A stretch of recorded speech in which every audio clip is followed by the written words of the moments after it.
नमस्कार, मैं आपके साथ कहकशा और आप देख रहे हैं times express. Bharatiya Janata party और प्रधानमंत्री नरेंद्र मोदी अब फंसते हुए नजर आ रहे हैं।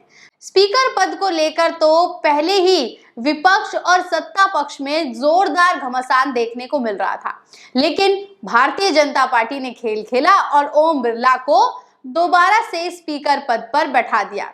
हालांकि इसको लेकर विपक्ष ने ज्यादा कुछ आपत्ति भी नहीं जताई। राहुल गांधी ने पहले भले ही राहुल गांधी की तरफ से और कांग्रेस की तरफ से पहले भले ही ये कहा गया हो कि वो तब समर्थन देंगे भारतीय जनता पार्टी के स्पीकर को जब उन्हें डिप्टी स्पीकर का पद दिया जाएगा, लेकिन इसको लेकर कोई बात नहीं बन सकी। ये भी कहा गया कि भाई स्पीकर पद के लिए इलेक्शन होंगे, चुनाव होगा, मतदान होंगे और इतिहास में पहली बार ऐसा होने वाला था जब संसद में स्पीकर पद को लेकर चुनाव होते। कांग्रेस पार्टी ने यानी कि इंडिया गठबंधन ने अपनी तरफ से भी अपना उम्मीदवार यानी कि के सुरेश को मैदान में उतार दिया। हालांकि ध्वनि मत से स्पीकर पद चुना गया और ओम बिरला को चुनाव में जीत मिली और ओम बिरला दोबारा से स्पीकर पद पर बैठ गए। स्पीकर का चुनाव हो गया और ओम बिरला दूसरी बार स्पीकर चुने गए। अब बात कहां अटकी है? अब बात अटकी हुई है डिप्टी स्पीकर को लेकर। बता दें कि डिप्टी स्पीकर का पद परंपरा के अनुसार से तो विपक्ष के पास ही जाता है, लेकिन 2019 में ये पद खाली रखा गया था। हालांकि 2019 में इस पद को लेकर ज्यादा घमासान भी नहीं मचा था, क्योंकि विपक्ष के पास ज्यादा ताकत नहीं थी, क्योंकि उनके पास ज्यादा सांसद नहीं थे। ऐसे में विपक्ष भी शांत रहा। लेकिन 2024 में विपक्ष बेहद मजबूती के साथ आया है और इंडिया गठबंधन ने 292 सीट अपने नाम की है।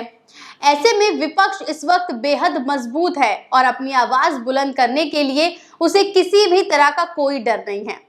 ऐसे में अब स्पीकर पद का चुनाव हो गया, लेकिन डिप्टी स्पीकर पद को लेकर घमासान शुरू हो गया है। परंपरा तो डिप्टी स्पीकर पद विपक्ष को देने की ही है, लेकिन जिस तरीके से 2019 में पीएम मोदी ने और भारतीय जनता पार्टी ने इस परंपरा को ठुकरा दिया था, अब 2024 में भी वो कुछ ऐसा करेंगे ये कहना गलत नहीं होगा। लेकिन अब भारतीय जनता पार्टी घिरती हुई नजर आ रही है, क्योंकि अखिलेश यादव ने एक बड़ा दांव खेल दिया है। इंडिया गठबंधन ने एक ऐसा दांव खेल दिया है जिसमें भारतीय जनता पार्टी फंस गई है, क्योंकि डिप्टी स्पीकर पद के लिए इंडिया गठबंधन की तरफ से अवधेश प्रसाद का नाम आगे रखा गया है। जी हाँ, वही अवधेश प्रसाद जिन्होंने 2 बार के सांसद लल्लू सिंह को अयोध्या में भारी मतों से हरा दिया और अयोध्या वासियों ने ये बता दिया कि इस बार राम मंदिर का मुद्दा और हिंदुत्व का मुद्दा नहीं चल पाया। देखिए, अवधेश प्रसाद दलित समुदाय से आते हैं। अब अखिलेश यादव ने और पूरे इंडिया गठबंधन ने अवधेश प्रसाद का नाम जो है वो डिप्टी स्पीकर के लिए रखा है, यानी कि डिप्टी स्पीकर के उम्मीदवार जो है वो अवधेश प्रसाद है। ऐसे में अगर प्रधानमंत्री नरेंद्र मोदी अवधेश प्रसाद को डिप्टी स्पीकर नहीं बनाते हैं, उनके नाम पर हामी नहीं भरते हैं, तो देखिए क्या होगा। यही माना जाएगा कि वो जो है दलित विरोधी हैं, दलितों को अपने साथ खड़ा नहीं होने देना चाहते हैं, क्योंकि लगातार भारतीय जनता पार्टी इस बात का संदेश देती आई है कि भाई सभी जो लोग हैं वो एक ही समान है, सभी हिंदू हैं और सभी हिंदुत्व के घेरे में ही आते हैं। लेकिन अगर डिप्टी स्पीकर अवधेश प्रसाद को बना दिया तो भी उनके लिए मुश्किल है और नहीं बनाया तो भी उनके लिए मुश्किल है। ऐसे में देख लीजिए कि भारतीय जनता पार्टी और पीएम मोदी के लिए बड़ी मुसीबत खड़ी कराई है और इसको लेकर ममता बनर्जी ने भी सहमति जाहिर की है। इसके अलावा आम आदमी पार्टी ने भी समर्थन दे दिया है। कुल मिलाकर ये कह लीजिए कि पूरा इंडिया गठबंधन चाहता है कि अवधेश प्रसाद डिप्टी स्पीकर बने। खबर भी सामने आई है, खबर पर नजर डालते हैं। यहाँ देख लीजिए, यूपी तक की खबर है। इसमें लिखा हुआ है कि डिप्टी स्पीकर के लिए अयोध्या सांसद अवधेश प्रसाद का नाम। ममता बनर्जी ने राजनाथ सिंह से फोन पर की ये बात। आगे क्या कहा है आपको बताते हैं। तो है कि पहले लोकसभा स्पीकर को लेकर सत्ता पक्ष और विपक्ष में घमासान देखने को मिला था, वहीं अब डिप्टी स्पीकर की पोस्ट के लिए भी विपक्षी दलों ने दावेदारी तेज कर दी है। रविवार को रक्षा मंत्री राजनाथ सिंह ने पश्चिम बंगाल की मुख्यमंत्री ममता बनर्जी से फोन पर बात की और संसद स्पीकर को डिप्टी स्पीकर के मुद्दे पर चर्चा की। टीएमसी के शीर्ष सूत्रों की माने तो ममता बनर्जी ने अयोध्या से नवनिर्वाचित सांसद अवधेश प्रसाद को डिप्टी स्पीकर बनाने का प्रस्ताव दिया है। 78 वर्षीय अवधेश प्रसाद दलित समुदाय से आते हैं और अयोध्या जैसी महत्वपूर्ण सीट से जीत कर आए हैं।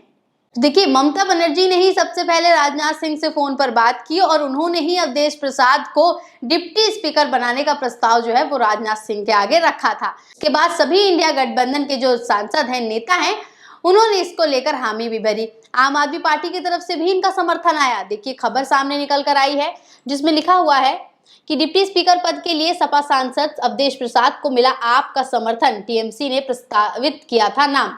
तो टीएमसी की तरफ से अवधेश प्रसाद का नाम प्रस्तावित किया गया था, उन्होंने इनके नाम पर प्रस्ताव रखा था जिसको अब सभी ने समर्थन दे दिया है। अब ये चीज आप समझ लीजिए कि अगर अवधेश प्रसाद को डिप्टी स्पीकर नहीं बनाती है भारतीय जनता पार्टी तो उनका समाज में किस तरीके का चेहरा दिखाई देगा, और अगर बना देती है तो भी वो फंस जाएंगे, क्योंकि डिप्टी स्पीकर की पावर वही होती है जो स्पीकर की पावर होती है।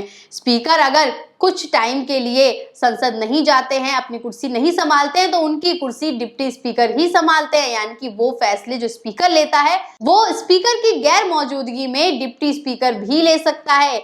यही वजह थी कि 2019 में डिप्टी स्पीकर का पद खाली रखा गया था और स्पीकर महोदय ओम बिरला ने अपनी मनमानी करके 100 सांसदों को बर्खास्त कर दिया था, उनको संसद से बाहर कर दिया था और अपनी मनमानी चलाई थी। इस वक्त भी उन्होंने अपना यही रूप दिखाया। शुरुआती संसद सत्र में आपने देखा होगा किस तरीके से ओम बिरला ने अपनी जो तानाशाही है वो दिखानी शुरू कर दी। ऐसे में विपक्ष ने बेहद बढ़िया और जबरदस्त खेल खेला है और अवधेश प्रसाद को डिप्टी सीएम के लिए मैदान में उतार दिया है। अब भारतीय जनता पार्टी, प्रधानमंत्री नरेंद्र मोदी दोनों तरफ से फंसते हुए नजर आ रहे हैं। हाँ करें तो भी, ना करें तो भी।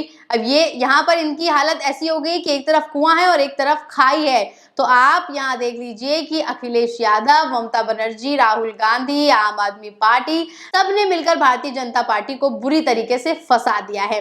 अब ये देखना बेहद दिलचस्प होगा कि जब भारतीय जनता पार्टी, प्रधानमंत्री मोदी इस पर क्या फैसला लेते हैं।